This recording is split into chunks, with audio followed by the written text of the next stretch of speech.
बीते कुछ दिन प्राकृतिक आपदाओं के कारण चिंता और परेशानी से भरे रहे हैं। यमुना समेत कई नदियों में बाढ़ से कई इलाकों में लोगों को तकलीफ उठानी पड़ी है। पहाड़ी इलाकों में भूस्खलन की घटनाएं भी हुई हैं।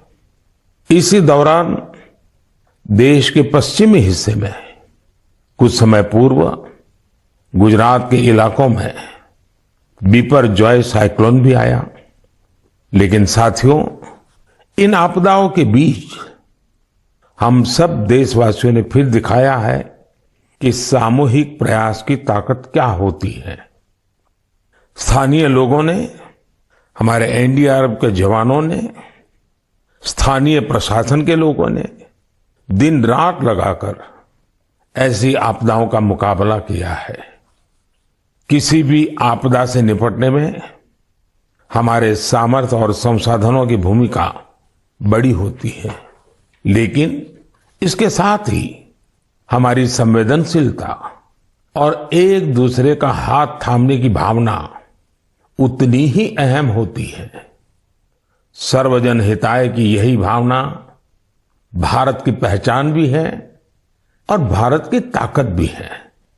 साथियों, बारिश का यही समय वृक्षारोपण और जल संरक्षण के लिए भी उतना ही जरूरी होता है। आजादी के अमृत महोत्सव के दौरान बने 60,000 से ज्यादा अमृत सरोवरों में भी रौनक बढ़ गई है। अभी 50,000 से ज्यादा अमृत सरोवरों को बनाने का काम चल भी रहा है। हमारे देशवासी पूरी जागरूकता और जिम्मेदारी के साथ जल संरक्षण के लिए नए नए प्रयास कर रहे हैं। आपको याद होगा, कुछ समय पहले मैं एमपी के शहडोल गया था। वहां मेरी मुलाकात पकरिया गांव के आदिवासी भाई बहनों से हुई थी। वहीं पर मेरी उनसे प्रकृति और पानी को बचाने के लिए भी चर्चा हुई थी। अभी मुझे पता चला है कि पकरिया गांव के आदिवासी भाई बहनों ने इसे लेकर काम भी शुरू कर दिया है। यहां प्रशासन की मदद से लोगों ने करीब 100 कुओं को वाटर रिचार्ज सिस्टम में बदल दिया है। बारिश का पानी अब इन कुओं में जाता है और कुओं से ये पानी जमीन के अंदर चला जाता है। इससे इलाके में भू जल स्तर भी धीरे धीरे सुधरेगा।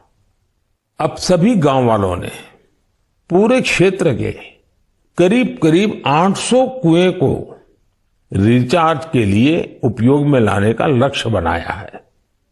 ऐसी ही एक उत्साहवर्धक खबर यूपी से आई है। कुछ दिन पहले उत्तर प्रदेश में एक दिन में 30 करोड़ पेड़ लगाने का रिकॉर्ड बनाया गया है।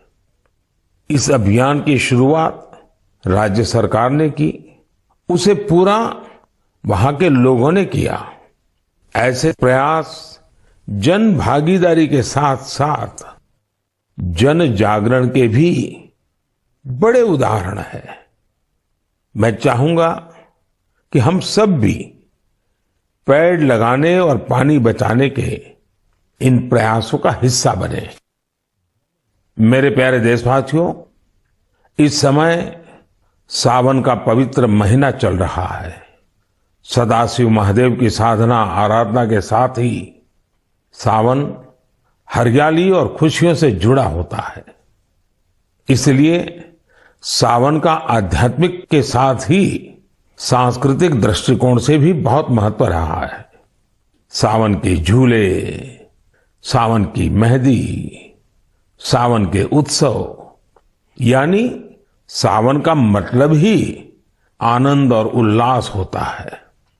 साथियों, हमारी इस आस्था और इन परंपराओं का एक पक्ष और भी है। हमारे ये पर्व और परंपराएं हमें गतिशील बनाते हैं। सावन में शिव आराधना के लिए कितने ही भक्त कांवड़ यात्रा पर निकलते हैं।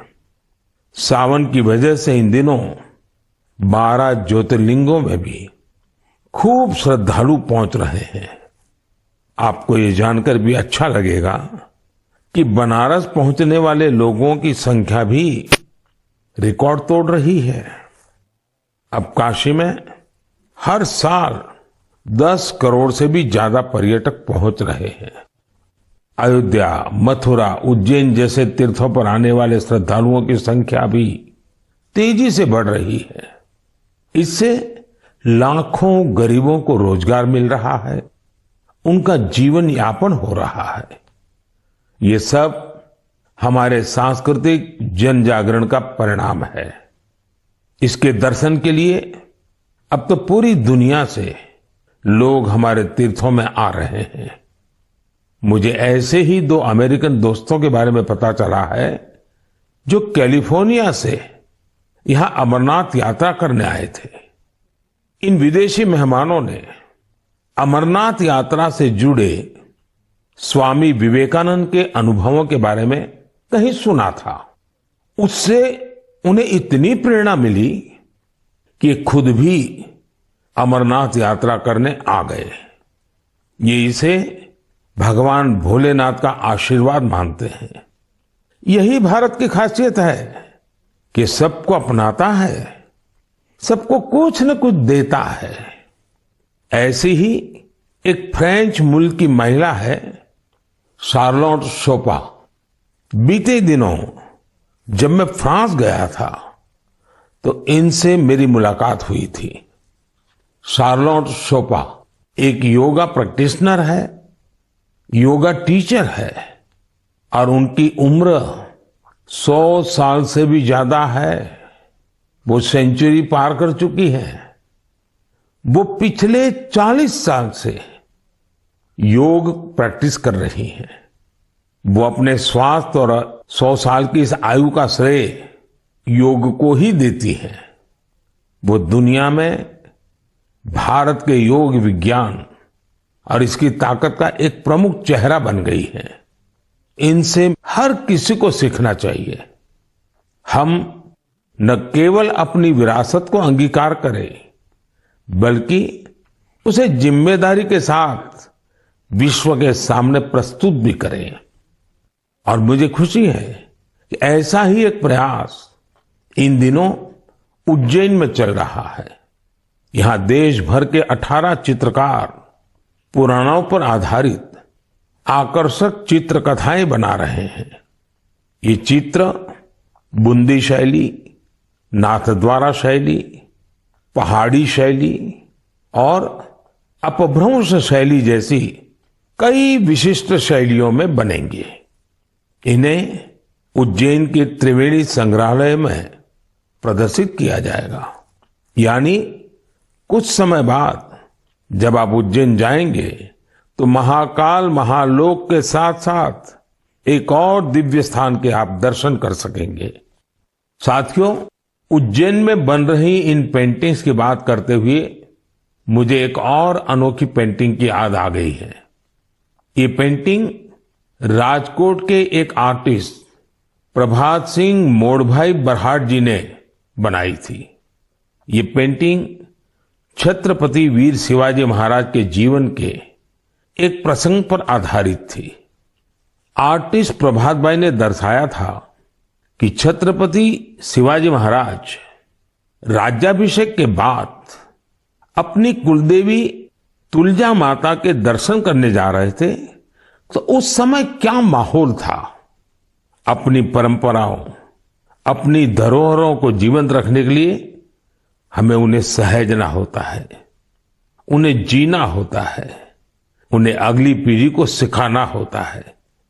मुझे खुशी है कि आज इस दिशा में अनेकों प्रयास हो रहे हैं। मेरे प्यारे देशवासियों, कई बार जब हम इकोलॉजी, फ्लोरा, फोना, बायोडायवर्सिटी जैसे शब्द सुनते हैं तो कुछ लोगों को लगता है कि ये तो स्पेशलाइज्ड सब्जेक्ट है, इनसे जुड़े एक्सपर्ट के विषय हैं। लेकिन ऐसा नहीं है। अगर हम वाकई प्रकृति प्रेम करते हैं तो हम अपने छोटे छोटे प्रयासों से भी बहुत कुछ कर सकते हैं। तमिलनाडु में वाड़ावल्ली के एक साथी हैं सुरेश राघवन जी। राघवन जी को पेंटिंग का शौक है। आप जानते हैं, पेंटिंग कला और कैनवास से जुड़ा काम है। लेकिन राघवन जी ने तय किया कि वो अपनी पेंटिंग्स के जरिए पेड़ पौधों और जीव जंतुओं की जानकारी को संरक्षित करेंगे। वो अलग अलग फ्लोरा और फौना की पेंटिंग्स बनाकर उनसे जुड़ी जानकारी का डॉक्यूमेंटेशन करते हैं। वो अब तक दर्जनों ऐसी चिड़ियाओं की, पशुओं की, ऑर्चिड्स की पेंटिंग्स बना चुके हैं जो विलुप्त होने की कगार पर है। कला के जरिए प्रकृति की सेवा करने का ये उदाहरण वाकई अद्भुत है। मेरे प्यारे देशवासियों, आज मैं आपको एक और दिलचस्प बात भी बताना चाहता हूं। कुछ दिन पहले सोशल मीडिया पर एक अद्भुत क्रेज दिखा। अमेरिका ने हमें 100 से ज्यादा दुर्लभ और प्राचीन कलाकृतियां वापस लौटाई है। इस खबर के सामने आने के बाद सोशल मीडिया पर इन कलाकृतियों को लेकर खूब चर्चा हुई। युवाओं में अपनी विरासत के प्रति गर्व का भाव दिखा। भारत लौटी ये कलाकृतियां 2500 साल से लेकर 250 साल तक पुरानी हैं। आपको यह भी जानकर खुशी होगी कि इन दुर्लभ चीजों का नाता देश के अलग अलग क्षेत्रों से है। ये टेराकोटा, स्टोन, मेटल और लकड़ी के इस्तेमाल से बनाई गई है। इनमें से कुछ तो ऐसी हैं जो आपको आश्चर्य से भर देंगी। आप इन्हें देखेंगे तो देखते ही रह जाएंगे। इनमें 11वीं शताब्दी का एक खूबसूरत सैंडस्टोन स्कल्पचर भी आपको देखने को मिलेगा। ये नृत्य करती हुई एक अप्सरा की कलाकृति है जिसका नाता मध्य प्रदेश से है। चोल युग की कई मूर्तियां भी इनमें शामिल है। देवी और भगवान मुरुगन की प्रतिमाएं तो 12वीं शताब्दी की है और तमिलनाडु की वैभवशाली संस्कृति से जुड़ी है। भगवान गणेश की करीब 1000 वर्ष पुरानी कांसे की प्रतिमा भी भारत को लौटाई गई है। ललितासन में बैठे उमा महेश्वर की एक मूर्ति 11वीं शताब्दी की बताई जाती है, जिसमें वे दोनों नंदी पर आसीन है। पत्थरों से बनी जैन तीर्थंकरों की 2 मूर्तियां भी भारत वापिस आई हैं। भगवान सूर्यदेव की 2 प्रतिमाएं भी आपका मन मोह लेंगी। इनमें से एक सैंडस्टोन से बनी है। वापस लौटाई गई चीजों में लकड़ी से बना एक पैनल भी है जो समुद्र मंथन की कथा को सामने लाता है। 16वीं 17वीं सदी के इस पैनल का जुड़ाव दक्षिण भारत से है। साथियों, यहां मैंने तो बहुत कभी नाम लिए हैं, जबकि देखे तो ये लिस्ट बहुत लंबी है। मैं अमेरिकी सरकार का आभार करना चाहूंगा जिन्होंने हमारी इस बहुमूल्य विरासत को लौटाया है। 2016 और 2021 में भी जब मैंने अमेरिका की यात्रा की थी, तब भी कई कलाकृतियां भारत को लौटाई गई थी। मुझे विश्वास है कि ऐसे प्रयासों से हमारी सांस्कृतिक धरोहरों की चोरी रोकने को, इस बात को लेकर के देश भर में जागरूकता बढ़ेगी। इससे हमारी समृद्ध विरासत से देशवासियों का लगाव भी और गहरा होगा। मेरे प्यारे देशवासियों, देवभूमि उत्तराखंड की कुछ माताओं और बहनों ने जो पत्र मुझे लिखे हैं वो भावुक कर देने वाले हैं। उन्होंने अपने बेटे को, अपने भाई को खूब सारा आशीर्वाद दिया है। उन्होंने लिखा है कि उन्होंने कभी कल्पना भी नहीं की थी कि हमारी सांस्कृतिक धरोहर रहा भोजपत्र उनकी आजीविका का साधन बन सकता है। आप सोच रहे होंगे कि यह पूरा माजरा है क्या? साथियों, तो मुझे ये पत्र लिखे हैं चमोली जिले की नीति माणा घाटी की महिलाओं ने। ये वो महिलाएं हैं जिन्होंने पिछले साल अक्टूबर में मुझे भोजपत्र पर एक अनूठी कलाकृति भेंट की थी। ये उपहार पाकर मैं भी बहुत अभिभूत हो गया। आखिर हमारे यहाँ प्राचीन काल से हमारे शास्त्र और ग्रंथ इन्हीं भोजपत्रों पर सहेजे जाते रहे हैं। महाभारत भी तो इसी भोजपत्र पर लिखा गया था। आज देवभूमि की ये महिलाएं इस भोजपत्र से बेहद ही सुंदर सुंदर कलाकृतियां और स्मृति चिन्ह बना रही हैं। माणा गांव की यात्रा के दौरान मैंने उनके इस यूनिक प्रयास की सराहना की थी। मैंने देवभूमि आने वाले पर्यटकों से अपील की थी कि वो यात्रा के दौरान ज्यादा से ज्यादा लोकल प्रोडक्ट्स खरीदें। इसका वहां बहुत असर हुआ है। आज भोजपत्र के उत्पादों को यहां आने वाले तीर्थयात्री काफी पसंद कर रहे हैं और इसे अच्छे दामों पर खरीद भी रहे हैं। भोजपत्र की यह प्राचीन विरासत उत्तराखंड की महिलाओं के जीवन में खुशहाली के नए नए रंग भर रही है। मुझे यह जानकर भी खुशी हुई है कि भोजपत्र से नए नए प्रोडक्ट बनाने के लिए राज्य सरकार महिलाओं को ट्रेनिंग भी दे रही है। राज्य सरकार ने भोजपत्र की दुर्लभ प्रजातियों को संरक्षित करने के लिए भी अभियान शुरू किया है। जिन क्षेत्रों को कभी देश का आखिरी छोर माना गया था, उन्हें अब देश का प्रथम गांव मानकर विकास हो रहा है। ये प्रयास अपनी परंपरा और संस्कृति को संजोने के साथ आर्थिक तरक्की का भी जरिया बन रहा है। मेरे प्यारे देशवासियों, मन की बात में मुझसे इस बार काफी संख्या में ऐसे पत्र भी मिले हैं जो मन को बहुत ही संतोष देते हैं। ये चिट्ठी उन मुस्लिम महिलाओं ने लिखी है जो हाल ही में हज यात्रा करके आई है। उनकी ये यात्रा कई मायनों में बहुत खास है। ये वो महिलाएं हैं जिन्होंने हज की यात्रा बिना किसी पुरुष सहयोगी या महरम के बिना पूरी की है और ये संख्या 150 नहीं बल्कि 4000 से ज्यादा है। यह एक बड़ा बदलाव है। पहले मुस्लिम महिलाओं को बिना महरम हज करने की इजाजत नहीं थी। मैं मन की बात के माध्यम से सऊदी अरब सरकार का भी हृदय से आभार व्यक्त करता हूं। बिना महरम हज पर जा रही महिलाओं के लिए खास तौर पर विमेन कोऑर्डिनेटर्स नियुक्ति की गई थी। साथियों, बीते कुछ वर्षों में हज पॉलिसी में जो बदलाव किए गए हैं, उनकी भरपूर सराहना हो रही है। हमारी मुस्लिम माताओं और बहनों ने इस बारे में मुझे काफी कुछ लिखा है। अब ज्यादा से ज्यादा लोगों को हज पर जाने का मौका मिल रहा है।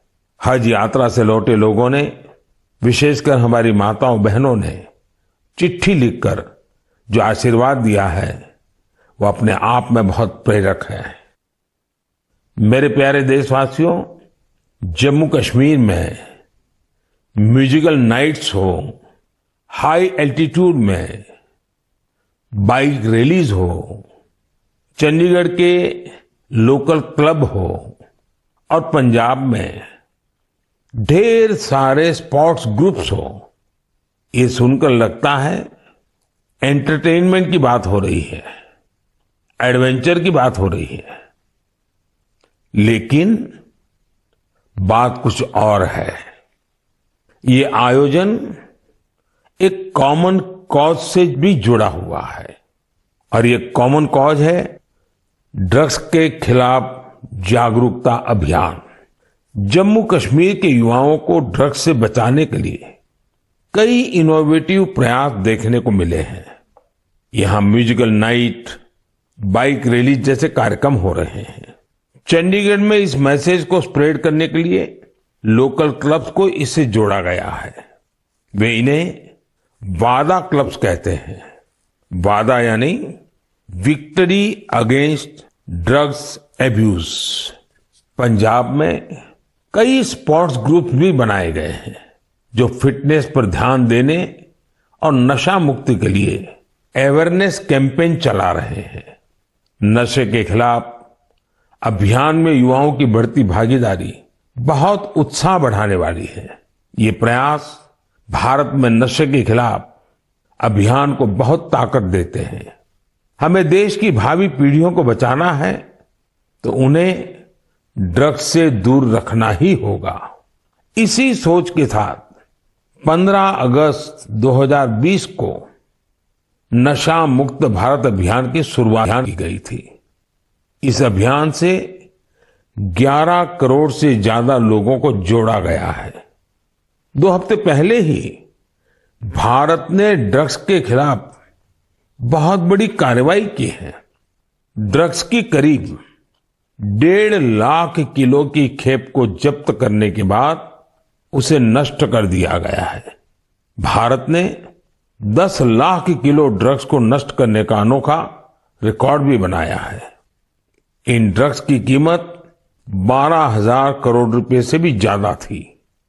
मैं उन सभी की सराहना करना चाहूंगा जो नशा मुक्ति के इस नेक अभियान में अपना योगदान दे रहे हैं। नशे की लत न सिर्फ परिवार बल्कि पूरे समाज के लिए बड़ी परेशानी बन जाती है। ऐसे में यह खतरा हमेशा के लिए खत्म हो, इसके लिए जरूरी है कि हम सब एकजुट होकर इस दिशा में आगे बढ़े। मेरे प्यारे देशवासियों, जब बात ड्रग्स और युवा पीढ़ी की हो रही है तो मैं आपको मध्य प्रदेश की एक इंस्पायरिंग जर्नी के बारे में भी बताना चाहता हूं। ये इंस्पायरिंग जर्नी है मिनी ब्राजील की। आप सोच रहे होंगे कि मध्य प्रदेश में मिनी ब्राजील कहां से आ गया? यही तो ट्विस्ट है। एमपी के शहडोल में एक गांव है विचारपुर। विचारपुर को मिनी ब्राजील कहा जाता है। मिनी ब्राजील इसलिए क्योंकि ये गांव आज फुटबॉल के उभरते सितारों का गढ़ बन गया है। जब कुछ हफ्ते पहले मैं शहडोल गया था तो मेरी मुलाकात वहां ऐसे बहुत सारे फुटबॉल खिलाड़ियों से हुई थी। मुझे लगा कि इस बारे में हमारे देशवासियों को और खासकर युवा साथियों को जरूर जानना चाहिए। साथियों, विचारपुर गांव के मिनी ब्राजील बनने की यात्रा 2-2.5 दशक पहले शुरू हुई थी। उस दौरान विचारपुर गांव अवैध शराब के लिए बदनाम था, नशे की गिरफ्त में था। इस माहौल का सबसे बड़ा नुकसान यहां के युवाओं को हो रहा था। एक पूर्व नेशनल प्लेयर और कोच रईस अहमद ने इन युवाओं की प्रतिभा को पहचाना। रईस जी के पास संसाधन ज्यादा नहीं थे, लेकिन उन्होंने पूरी लगन से युवाओं को फुटबॉल सिखाना शुरू किया। कुछ साल के भीतर ही यहां फुटबॉल इतनी पॉपुलर हो गई कि विचारपुर गांव की पहचान ही फुटबॉल से होने लगी। अब यहां फुटबॉल क्रांति नाम से एक प्रोग्राम भी चल रहा है। इस प्रोग्राम के तहत युवाओं को इस खेल से जोड़ा जाता है और उन्हें ट्रेनिंग दी जाती है। ये प्रोग्राम इतना सफल हुआ है कि विचारपुर से नेशनल और स्टेट लेवल के 40 से ज्यादा खिलाड़ी निकले हैं। ये फुटबॉल क्रांति अब धीरे धीरे पूरे क्षेत्र में फैल रही है। शहडोल और उसके आसपास के काफी बड़े इलाके में 1200 से ज्यादा फुटबॉल क्लब बन चुके हैं। यहां से बड़ी संख्या में ऐसे खिलाड़ी निकल रहे हैं जो नेशनल लेवल पर खेल रहे हैं। फुटबॉल के कई बड़े पूर्व खिलाड़ी और कोच आज यहां युवाओं को ट्रेनिंग दे रहे हैं। आप सोचिए, एक आदिवासी इलाका जो अवैध शराब के लिए जाना जाता था, नशे के लिए बदनाम था, वो अब देश की फुटबॉल नर्सरी बन गया है। इसलिए तो कहते हैं, जहां चाह वहां राह। हमारे देश में प्रतिभाओं की कमी नहीं है। जरूरत है तो उन्हें तलाशने की और तराशने की। इसके बाद यही युवा देश का नाम रोशन भी करते हैं और देश के विकास को दिशा भी देते हैं। मेरे प्यारे देशवासियों, आजादी के 75 साल पूरे होने के अवसर पर हम सभी पूरे उत्साह से अमृत महोत्सव मना रहे हैं। अमृत महोत्सव के दौरान देश में करीब करीब 2 लाख कार्यक्रमों का आयोजन किया गया है। ये कार्यक्रम एक से बढ़कर एक रंगों से सजे थे, विविधता से भरे थे।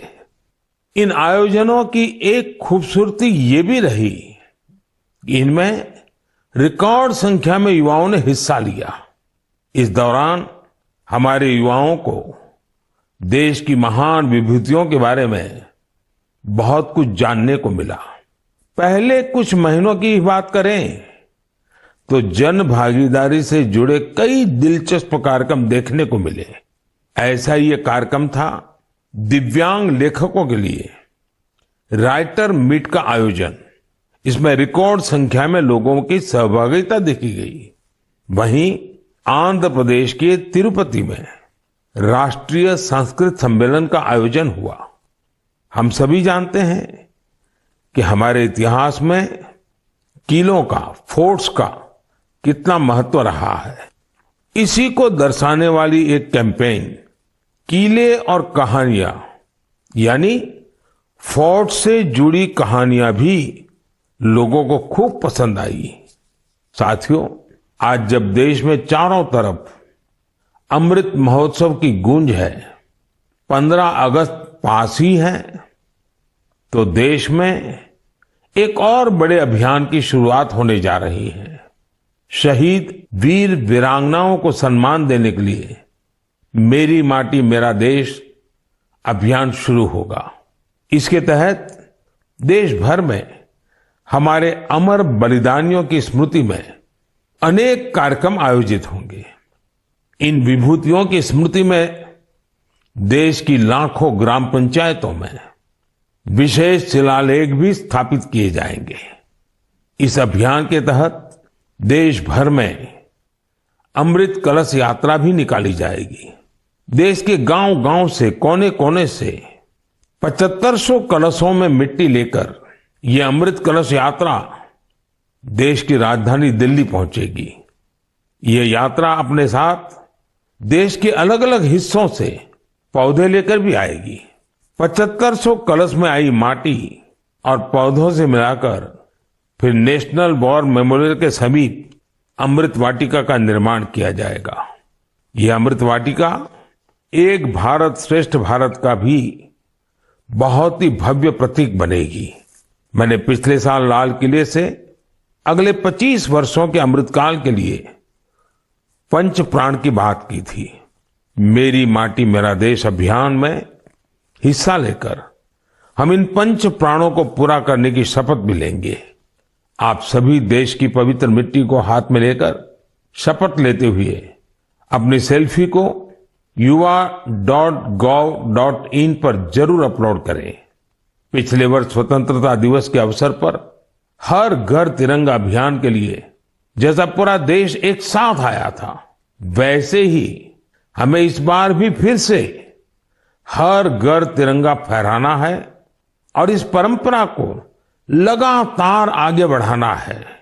इन प्रयासों से हमें अपने कर्तव्यों का बोध होगा, देश की आजादी के लिए दिए गए असंख्य बलिदानों का बोध होगा, आजादी के मूल्य का एहसास होगा। इसलिए हर देशवासी को इन प्रयासों से जरूर जुड़ना चाहिए। मेरे प्यारे देशवासियों, मन की बात में आज बस इतना ही। अब कुछ ही दिनों में हम 15 अगस्त आजादी का ये महान पर्व का हिस्सा बनेंगे। देश की आजादी के लिए मर मिटने वालों को हमेशा याद रखना है। हमें उनके सपनों को सच करने के लिए दिन रात मेहनत करनी है और मन की बात देशवासियों की इसी मेहनत को, उनके सामूहिक प्रयासों को सामने लाने का ही एक माध्यम है। अगली बार कुछ नए विषयों के साथ आपसे मुलाकात होगी। बहुत बहुत धन्यवाद। नमस्कार।